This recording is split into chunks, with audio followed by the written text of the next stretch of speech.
bienvenue ou bonsoir, ça dépend de qui regarde la vidéo quand j'en ai rien à foutre. Bonjour à tous, nouvelle vidéo SMR où on va parler de ma passion, la passion qui m'anime tous les jours. Limite, je suis beaucoup plus passionné par les mangas que ma copine, pour tout vous dire à quel point les mangas ont une part extrêmement élevée de ma vie. On va parler de mon top 3 mangas. Quand je dis parler, c'est juste vous expliquer l'histoire, d'accord? Il y en a qui vont savoir de quoi je parle, d'autres non, d'autres qui en ont rien à foutre. Mais le but c'est de me faire une vidéo ASMR pour, entre guillemets, se reposer, se poser peinard, d'écouter un gros connard qui parle. Donc je m'excuse d'abord pour tous les sons environnants. Car en effet, mon micro est tellement puissant, il m'a coûté 6500 € le nouveau Blue Yeti 46 272 millions 42, qui est énorme. On entend tous les sons à côté, les voitures qui passent, ma chaise qui grince, tout. Absolument tout. Donc, on est parti pour commencer la vidéo SMR. Donc, je regarde beaucoup en haut parce que je me répète, mais ma caméra est là, je sais, mais j'ai mon retour caméra. Et c'est important pour moi de voir un peu comment je suis positionné. Je dois voir un peu qu'est-ce qui se passe. Qui fait quoi? Je suis la nuit, je suis Batman.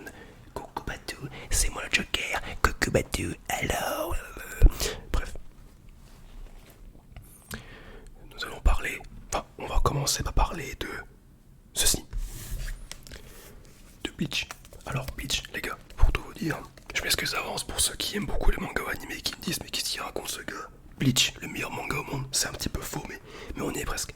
Pour tout vous dire, Bleach a été pour moi un des premiers animés que je matais de ma jeunesse, en français bien sûr, à la télé. Pour tout vous dire, ça a bercé mon enfance.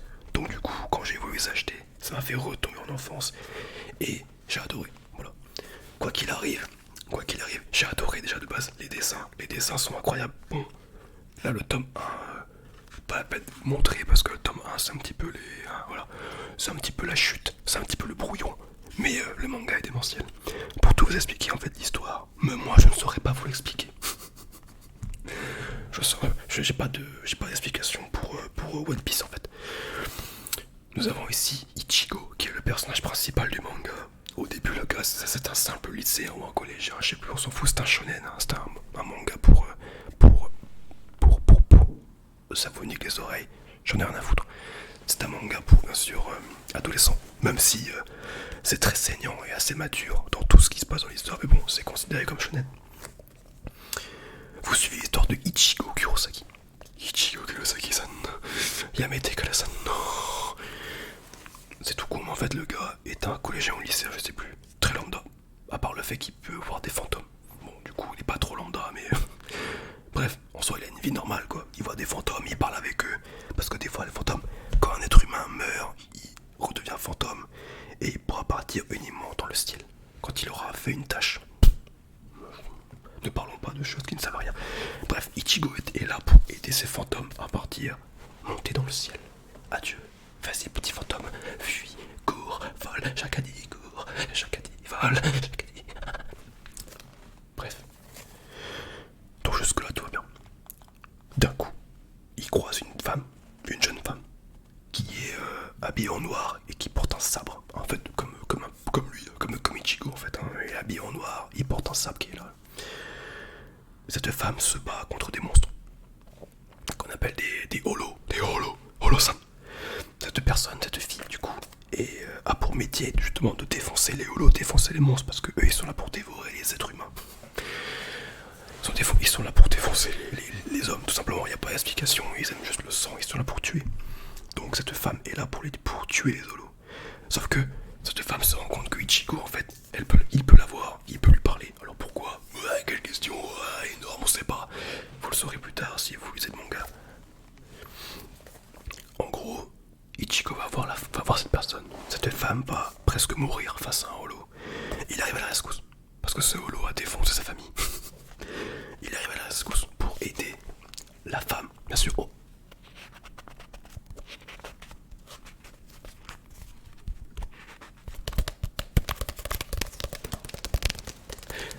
ASMR de professionnel.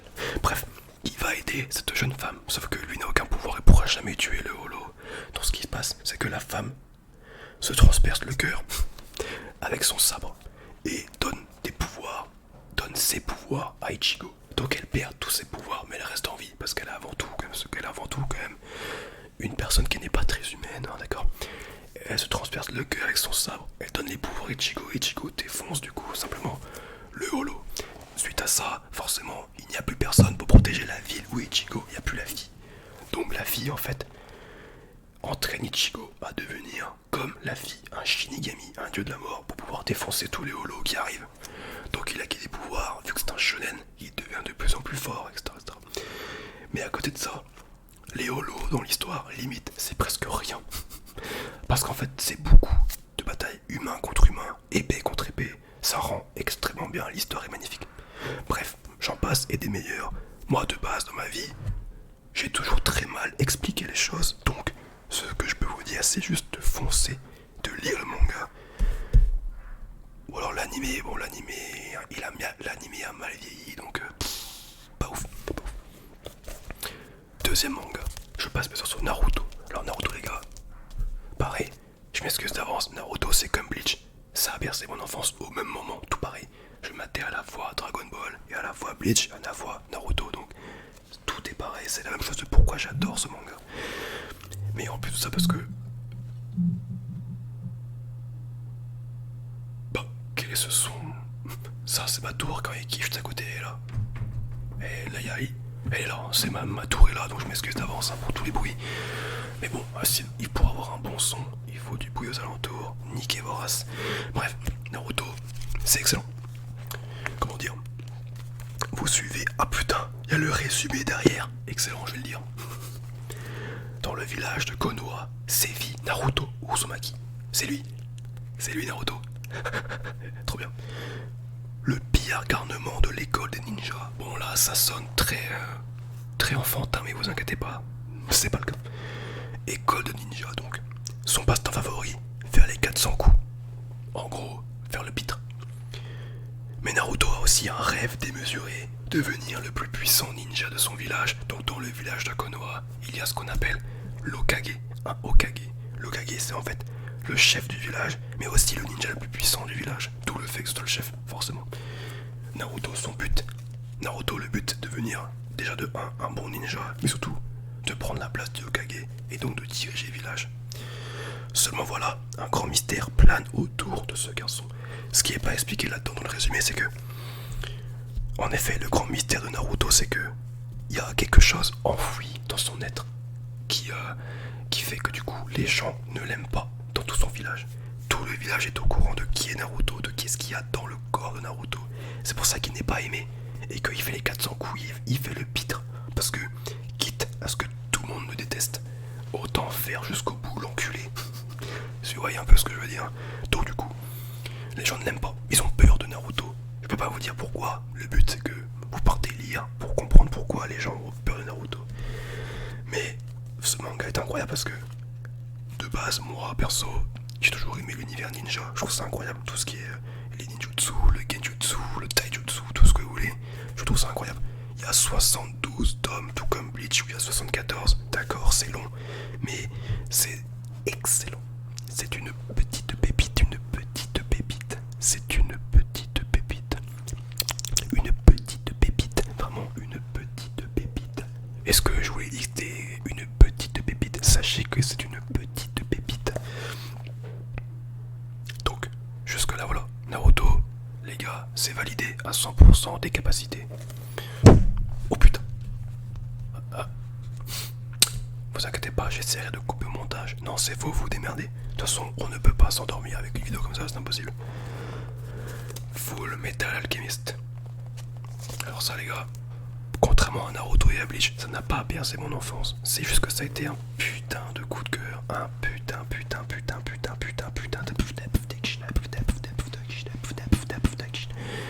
un putain de coup de cœur. Ce manga est incroyable. Je sais plus combien de tomes, 27 ou 28, je sais plus. Mais c'est incroyable. Déjà de 1, bon, l'humour dedans est très très drôle. Elle est pas lourde, elle est pas gnangnan, c'est un humour qui est super rigolo. Mais à part ça, c'est une histoire qui est incroyable. Des dessins qui sont très originaux, très simples, mais qui rendent vachement bien sur le manga. Donc voilà. L'histoire c'est quoi? L'histoire en gros elle est un petit peu longue mais très simple à comprendre. Vous voyez ici Edward, Elric, et juste à côté on voit un petit pas très bien mais il y a un gars en armure, c'est Alphonse et Elric. Ils sont frères, voici le grand frère et le petit frère forcément. Pour tout vous expliquer, en gros ce sont des alchimistes. Bon, d'où le mot alchimiste. De base, les deux frères étaient des mordus d'alchimie. Eux, ce qu'ils voulaient, leur rêve, c'était pratiquer l'alchimie pour faire des choses. De la construction, de la destruction, bref, avec l'alchimie, on peut faire beaucoup de choses, comme construire une maison par exemple, à partir de rien. C'est juste de l'alchimie, quoi. Enfin, à partir de rien, c'est un grand mot, mais bon. Du coup, les deux étudient l'alchimie, même pas en secret. Ils sont là devant leurs parents, enfin devant leur mère, à apprendre l'alchimie. Leur papa, c'est un gros connard qui n'a jamais été là pour eux. Enfin, en tout cas, il a été là au tout début de leur naissance, mais après il est parti. Pourquoi? On ne le saura jamais. Enfin, dans le manga, vous le saurez, mais moi, je ne spoil pas, il est parti, c'est tout. Il reste leur mère. Leur mère est très malade et elle décède suite au départ du père. Enfin, beaucoup plus tard, mais voilà quoi. Elle est malade, elle décède. Les deux enfants, eux, sont totalement pas contents. Ils sont totalement tristes. Et ils se sont rendus compte en étudiant la chimie qu'ils pouvaient faire renaître les morts. Donc ils partent tenter un rituel. Ils sont encore très très jeunes, encore plus jeunes que ce qui est là. Ils partent du coup créer ce rituel pour rendre la vie à leur mère. Bien sûr, en alchimie, on ne peut pas créer quelque chose à partir de rien. Donc le but c'est que ils ont retrouvé, je crois, quelques petits ossements de leur mère, je crois, pour la recréer, quoi, tout simplement. Sauf que c'est un sort totalement interdit qui de base échoue constamment si c'est très mal fait. Et forcément, les deux frères ont totalement échoué. Le grand frère perd un bras. Non, pas du tout. Le grand frère perd une jambe. Je sais plus laquelle. Il perd une jambe. Le petit frère, lui, son corps tout entier est évaporé. Il disparaît à jamais dans le néant distordu. Tout comme la jambe du grand frère. Le grand frère, forcément, est abasourdi. Donc il passe un pacte avec le code de l'alchimie. Il rend la vie à son frère en sacrifiant son bras. En plus de sa jambe. Par contre, il pouvait pas redonner son corps à son petit frère. Il a juste pu redonner son âme. Donc il a attaché l'âme de son petit frère dans cette armure. Donc, au final, tout va bien. Les deux frères sont réunis. Le grand frère, lui, a une jambe en moins et un bras en moins. Il a réussi bien sûr à se faire construire un bras en métal et une jambe en métal, d'où le mot full metal. Alchimiste bien sûr, parce qu'après il est connu pour le gouvernement d'être un alchimiste d'État. Il a décidé de devenir alchimiste d'État avec son frère, tout simplement, enfin surtout lui, parce que tout simplement, ils ont découvert que certes ils ne peuvent pas redonner vie à leur mère, mais il peut redonner le corps à son frère. Et pour ça, il faut trouver une pierre philosophale. On va pas se le cacher les gars, la pierre philosophale, c'est un bordel pour la trouver. Il se rend compte que la pierre philosophale est faite d'une manière très peu orthodoxe. Donc forcément ça part en couille. Et bref, c'est excellent, ils sont en quête tout simplement de trouver l'objet pour redonner un corps à son petit frère. C'est une très belle histoire, c'est magnifique, c'est très beau, c'est très bon. J'ai envie de pleurer, je bande dès que je lis FMA. Voilà. Donc bien sûr, je m'excuse, hein, j'explique dans ma vie toujours très très mal. Mais bon, écoutez, on fait ce qu'on peut, et si vous avez des problèmes, je vous emmerde. Ainsi soit-il. Donc, moi sur ce, je mets fin à la vidéo. Je m'excuse pour tout le son qui s'est passé, même des fois avec ma voix, je sens des fois avec le retour son que des fois quand je suis trop proche, ça part un peu en couille. Et n'hésitez pas à baisser le son chez vous, bien sûr, pour être bien comme il faut. Et sur ce, je vous souhaite bon courage et merci d'avoir écouté cette vidéo.